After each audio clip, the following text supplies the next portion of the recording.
Hello friends, नमस्कार। कैसे हैं आप सब? मैं उम्मीद करती हूँ आप सब बहुत अच्छे हैं और अपनी सेहत का पूरा ध्यान रख रहे हैं। ओजस हेल्थ केयर में हम बात करते हैं महिलाओं की हेल्थ से जुड़ी हुई प्रॉब्लम्स के बारे में और उनके कुछ बहुत ही छोटे और सिंपल सॉल्यूशंस के बारे में। और आज हम बात करने वाले हैं एक ऐसी प्रॉब्लम के बारे में जो कि हर प्रेग्नेंट फीमेल को तकरीबन होती ही होती है प्रेगनेंसी के दौरान। और ज़्यादातर केसेस में इसके कोई बहुत सीरियस कॉजेज़ नहीं होते हैं, लेकिन फिर भी प्रेगनेंसी के दौरान क्योंकि वैसे ही एंजाइटी और टेंशन का लेवल बहुत ज़्यादा होता है तो ये प्रॉब्लम काफ़ी सीरियस लग सकती है। तो आज हम बात करने वाले हैं प्रेगनेंसी के दौरान होने वाले पेट में दर्द या पेन एब्डोमेन के बारे में। जब मैं इस वीडियो की स्क्रिप्ट लिख रही थी और एब्डोमेन के बारे में मेरे को कुछ सोचने का मौका मिला तो मेरे दिमाग में एक बहुत अच्छी सी स्टोरी आई जो कि बचपन में हम सुना करते थे। मैं आपके साथ शेयर करना चाहती हूँ, उम्मीद है आपको पसंद आएगी। और अगर आपके पास अपने बचपन की कुछ ऐसी स्टोरीज़ हैं तो ज़रूर मुझे शेयर करिए, कमेंट बॉक्स में लिखकर बताइए। जब हम छोटे थे तो हमारे यहाँ कुछ फेस्टिवल्स होते हैं, उसमें एक ट्रेंड होता है, एक रिवाज होता है कि घर की सारी लेडीज़ बैठ के एक स्टोरी सुनाती हैं, कहानी कहते हैं। और एक त्यौहार होता है अहोई अष्टमी। अभी करवा चौथ आने वाला है, उसके बाद अहोई अष्टमी मनाया जाता है जो कि महिलाएं अपने बच्चों की लंबी उम्र के लिए व्रत रखती हैं। और उसमें एक कहानी होती है जो कि मैं आपके साथ शेयर करना चाहती हूँ। ये एक कहानी है भगवान शिव और उनकी पत्नी पार्वती के बारे में कि अहोई अष्टमी के त्यौहार में पार्वती जी ये त्यौहार मनाने के लिए अपने मायके जाती हैं। उनके मायके की जो फाइनेंशियल हालत है बहुत अच्छी नहीं है, लॉर्ड शिव के बराबर नहीं है। तो वहाँ पर जो वो खाना पीना खाती हैं वो उसको अपने पति यानी कि लॉर्ड शिवा से छुपाना चाहती हैं, उन्हें नहीं बताना चाहती। तो वो झूठ बोल देती हैं कि मैंने बहुत अच्छा खाना खाया, बहुत पकवान खाए। और रात को जब वो सो जाती हैं तो भगवान शिव उनका पेट खोल के देख लेते हैं कि उसके अंदर क्या है। तो पार्वती जी इस बात को लेकर बहुत ज़्यादा गुस्सा होती हैं और वो पेट के ऊपर एक घूंसा मार देती हैं, जो कि हम स्टोरी में सुनते थे। और उसके बाद पेट का खुलना बंद हो जाता है। उससे पहले कोई भी इंसान किसी का भी पेट खोल के देख सकता था कि उसके अंदर क्या है। तो ये एक स्टोरी है। और स्टमक या पेट एक ऐसी चीज़ है जो कि एक पैंडोरा बॉक्स की तरह है। इसके अंदर बहुत सारे ऑर्गन्स होते हैं और कभी क्या ऑर्गन क्या परेशानी कर रहा है किसी को ज़्यादातर नहीं मालूम होता है। आजकल अच्छे इन्वेस्टिगेशंस के चलते काफ़ी चीज़ें क्लियर हो जाती हैं, लेकिन बहुत सारी चीज़ें कभी कभी बहुत सारे इन्वेस्टिगेशंस के बाद भी क्लियर नहीं होती हैं। और ये हम सर्जन्स की प्रिविलेज होती है कि हम पेट खोलकर अंदर देख सकते हैं कि उसके अंदर क्या है। तो आज हम बात करने वाले हैं पेन एब्डोमेन ड्यूरिंग प्रेगनेंसी के बारे में। जैसा कि मैंने बताया, प्रेगनेंसी में पेन एब्डोमेन बहुत ज़्यादा कॉमन कंप्लेंट होती है। और स्पेशली अगर किसी महिला की पहली प्रेगनेंसी है तो प्रेगनेंसी से रिलेटेड एंजाइटी, टेंशन, बहुत सारे सवाल होते हैं, बहुत सारी केयर होती है उससे जुड़ी हुई।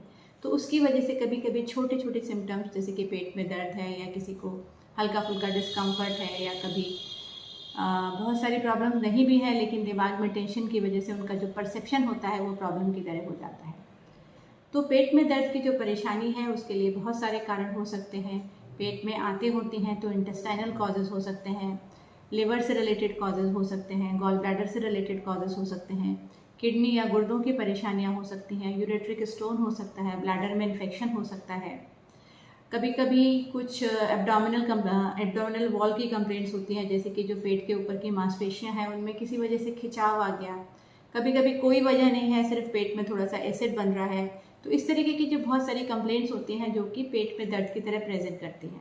और ज़्यादातर ये जो पेन होता है ये नॉन स्पेसिफिक होता है और जिस भी कारण से ये हो रहा है उससे रिलेटेड होता है, यानी उससे रिलेटेड कुछ और कंप्लेंट्स भी हो सकती हैं। जहाँ तक प्रेगनेंसी की बात है, प्रेगनेंसी में जो पेन एब्डोमेन होता है वो हल्का फुल्का कभी कभी खिंचाव जैसा पेन लोअर एब्डोमेन में हो सकता है।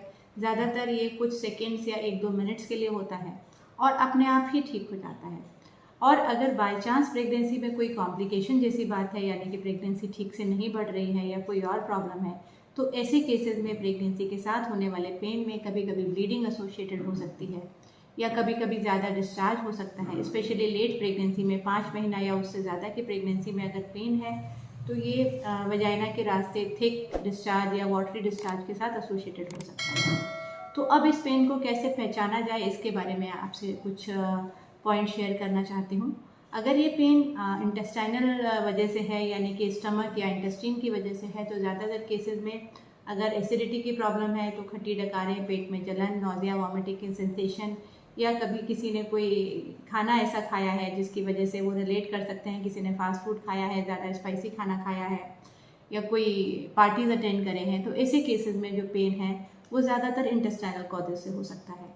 कभी कभी इन केसेस में लूज मोशन या कॉन्स्टिपेशन भी एसोसिएटेड हो सकता है। तो ये सारे कंप्लेंट्स अगर हैं तो जो पेन की वजह है वो इंटेस्टाइन से रिलेटेड हो सकती है। अगर यूरिन में जलन है, बर्निंग है, यूरिन बार बार जाना पड़ रहा है, तो ज़्यादातर हो सकता है यूरिनरी इन्फेक्शन है, यूरिनरी ब्लैडर में इन्फेक्शन है। यूरेट्रिक कोलिक्स जो होते हैं वो बहुत तेज सीवियर पेन होते हैं, ज़्यादातर बैक से शुरू होकर लोअर एब्डोमेन या यूरेथ्रा की तरफ जाते हैं, तो ये सारे यूरेट्रिक कोलिक को इंडिकेट करते हैं। कुछ केसेस में अपेंडिसाइटिस हो सकती है जिसमें कि फीवर और साथ में नोजिया वॉमिटिंग की शिकायत होती है। तो ये सारे जो फीचर्स हैं ये इंडिकेट कर सकते हैं कि पेन किस वजह से है और उसके हिसाब से उसका ट्रीटमेंट लिया जा सकता है। अब बात करते हैं कि प्रेगनेंसी में पेन होने की वजह क्या क्या हो सकती हैं। अगर प्रेगनेंसी के शुरू के 3 महीनों में पेन हो रहा है और साथ में ब्लीडिंग है तो कभी कभी ये अबॉर्शन की तरफ इंडिकेट कर सकता है, या एक थोड़ी गंभीर कंडीशन होती है एक्टोपिक प्रेगनेंसी, उसकी तरफ इंडिकेट कर सकता है। तो प्रेगनेंसी के शुरुआत के 3 महीने में होने वाले गंभीर पेन को सीरियसली लेना चाहिए और ऐसे केसेस में एक मेडिकल कंसल्टेशन के लिए ज़रूर जाना चाहिए। किसी भी प्रेगनेंसी, जो भी प्रेगनेंसी 1.5 महीने की होती है, यानी मिस पीरियड के बाद 1.5 महीने का टाइम हो जाता है, तो एक अल्ट्रासाउंड करके ये तय किया जा सकता है कि प्रेगनेंसी ठीक से ग्रो कर रही है। और अगर बच्चे की धड़कन अल्ट्रासाउंड में दिखाई दे रही है तो अबॉर्शन के चांसेस काफ़ी कम हो जाते हैं। और बच्चे की अगर धड़कन दिखाई दे रही है तो प्रेग्नेंट लेडी और डॉक्टर दोनों के लिए एक बहुत राहत की बात होती है कि प्रेगनेंसी ठीक से ग्रो कर रही है और सही जगह ग्रो कर रही है। कभी कभी प्रेगनेंसी यूट्रस के अलावा साइड में ट्यूब्स में हो सकती है, जो कि एक खतरनाक कंडीशन होती है और इसको अल्ट्रासाउंड द्वारा डायग्नोज करके मैनेज किया जा सकता है।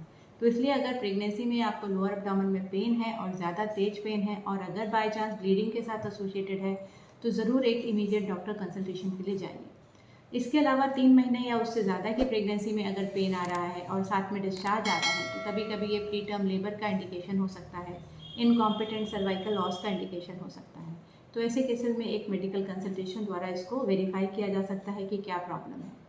अब बात करते हैं कि किन छोटे छोटे टिप्स का ध्यान रखकर जो इंटेस्टाइन या यूरिनरी ब्लैडर से रिलेटेड प्रॉब्लम है उनको काफ़ी हद तक अवॉइड किया जा सकता है। सबसे ज़्यादा ज़रूरी है कि आप ये ध्यान रखें कि खाना क्या खा रहे हैं और कैसा खा रहे हैं।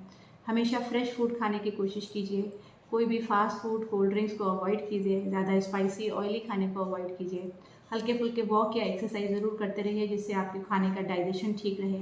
थोड़े थोड़े अंतराल पर भोजन लीजिए, काफ़ी लंबा गैप मत रखिए जिससे कि एसिडिटी की प्रॉब्लम नहीं होगी आपको।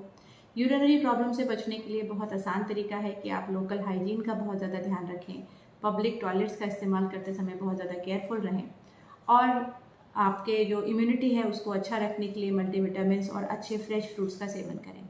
यूरिनरी ब्लैडर और अगर इंटेस्टिनल प्रॉब्लम्स को रूल आउट किया गया है तो उसके बाद अगर प्रेगनेंसी से रिलेटेड कोई प्रॉब्लम है तो आपके डॉक्टर आपको गाइड कर सकते हैं कि क्या प्रॉब्लम है। और अगर प्रेगनेंसी ठीक से बढ़ रही है और हल्का फुल्का पेन हो रहा है तो ज़्यादातर केसेस में ये कोई टेंशन की बात नहीं होती है। तो एक मेडिकल कंसल्टेशन के लिए जाएँ, जागरूक रहें और अगर आपको वीडियो अच्छा लगा है तो ज़रूर इसे लाइक और शेयर करना मत भूलिए। धन्यवाद।